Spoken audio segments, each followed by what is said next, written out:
भगवत गीता और भागवत में क्या अंतर है, रामचरितमानस और रामायण में क्या अंतर है, तो क्या आप इसे भी थोड़ा सा सिंप्लीफाई करके बता सकते हैं? हाँ, आज के भाइयों के लिए, आज की युवा पीढ़ी के लिए बहुत जरूरी बात है कि वो यही नहीं समझ पाते कि भगवत गीता क्या है या भागवत क्या है। मैं भी बहुत जगह कथाओं में जाता हूँ, 7 दिन कथा हो जाती है तो बहुत सारे लोग प्रश्न, आज महाराज आपने भगवत गीता की ये बात कही तो आज आपकी भगवत गीता का विश्राम हो गया। मैंने कहा अरे भाई, भगवत गीता का नहीं हुआ, भागवत का हुआ है। बहुत सारी जगह हम लोग रामायण की कथा करते हैं, राम कथा करते हैं, तो उन्हें ये भी नहीं पता कि रामायण क्या है और रामचरितमानस क्या है। देखो, भगवत गीता भगवान के मुख से निकला हुआ ग्रंथ है जो 18 अध्याय के अंदर है, जो भगवान ने अर्जुन को गीता के माध्यम से संदेश दिया है।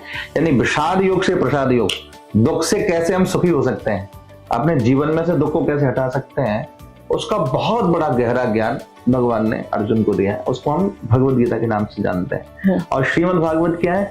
तेनेयम वांगमयी मूर्ति प्रतीक्षा वर्तते हरे। ये भगवान का ही स्वरूप है, वांग में विग्रह, यानी शब्द में विग्रह है भागवत महापुराण।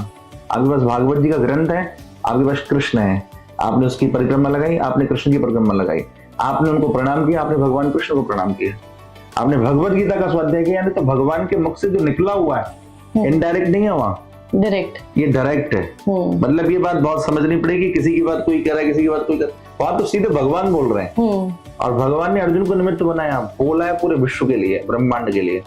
आज तो गीता आप देखिए, मुझे लगता है कि जैसे स्पीकर बनना है, जिसको काउंसलर बनना है, जिसको डॉक्टर बनना है, जिसको वैज्ञानिक बनना है, जिसको कथावाचक बनना है, जिसको उपदेशक बनना है, जिसको एक बहुत अच्छा संदेश देना है, हर चीज के लिए भगवत गीता आप समझिए अद्भुत है। एक ऐसा अद्भुत ग्रंथ है, मतलब उसके बारे में कुछ कहा नहीं जा सकता। और अभी तो मैं आपके साथ कलकत्ता में बैठा हूँ, यहाँ की धरती पर तो स्वामी विवेकानंद हुए, जिन्होंने वेलूर मठ में काफी दिन तक यहाँ पे अपनी आराधना उपासना करी है। तो उन्होंने तो भगवत गीता का इतना प्रचार प्रसार पूरी दुनिया के अंदर किया है। तो हम लोग तो सौभाग्यशाली की जो हमारी जो समृद्धि है, हमारी जो संपत्ति है, वो भगवत गीता है। भगवत गीता है। हाँ। आज आप देखिए, भारत के प्रधानमंत्री जी किसी से मिलते हैं, कहीं बाहर भी जाते हैं, तो उपहार में उसको भगवत गीता भेंट करते हैं। तो हमारे पास तो इतनी जबरदस्त समृद्धि है, मतलब इतनी जबरदस्त संपत्ति है कि हमको किसी के विचार नहीं लेने हैं, बल्कि हमको अपने विचार पूरे विश्व को बांटने हैं। बिल्कुल सही। तो हम उस परंपरा में पैदा हुए हैं। मुझे भी महाराज जी, कई लोग पूछते हैं कि आपके हिसाब से अभी कौन बेस्ट काउंसलर है, कौन सबसे अच्छा है। मैं हमेशा बोलती हूँ, अभी क्या, हमेशा से एक ही सबसे बेस्ट काउंसलर है, वो है श्री कृष्ण। क्योंकि महाभारत के युद्ध में एक्चुअली अर्जुन ने तो गिव अप कर दिया था, उन्हें नहीं समझ आ रहा था कि मैं क्या करूँ, कैसे करूँ, और उस टाइम पे उनको उस सिचुएशन से निकालना और उनको एक डायरेक्शन देना लाइफ में, यही हम काउंसलर्स का काम है कि हम हेल्प करें। तो मुझे लगता है कि सबसे बड़े, और आज नहीं हमेशा से एक ही सबसे बेस्ट काउंसलर है, वो है श्री कृष्ण।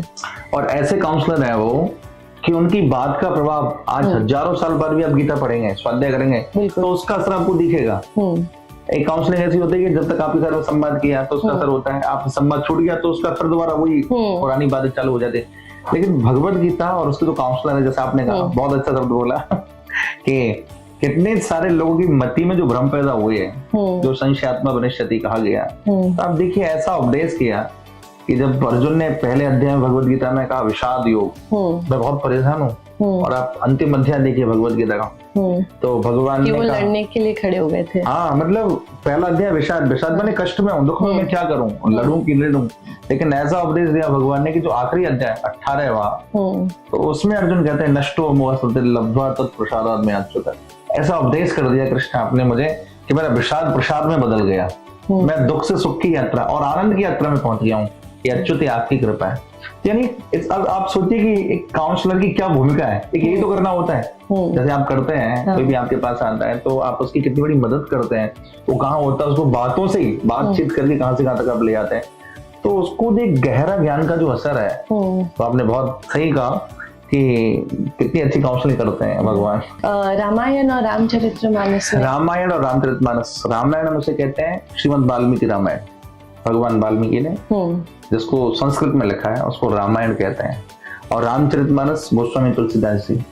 रामचरितमानस में बहुत सारी भाषाओं का प्रयोग है, जैसे हिंदी तो है ही है, अवधी भाषा का भी प्रयोग है, और कहीं कहीं संस्कृत का भी प्रयोग है, तो उसमें बहुत सारी भाषा, यानी रामायण को ही गोस्वामी तुलसीदास जी ने कलयुग में बहुत हिंदी लैंग्वेज, सरल भाषा में, और सबके पास वो जा सके और सब उसको समझ सकें, क्योंकि संस्कृत सबको जल्दी से समझ में आती नहीं है। तो उसी भाव को उन्होंने रामचरितमानस के रूप में बद्ध किया और आज पूरी दुनिया के अंदर रामचरितमानस का पाठ होता है। बहुत अच्छी बात। इसलिए रामायण अलग है, रामचरितमानस अलग है, भाव दोनों का एक ही है, लेकिन ग्रंथ अलग अलग है, रचयिता अलग अलग है।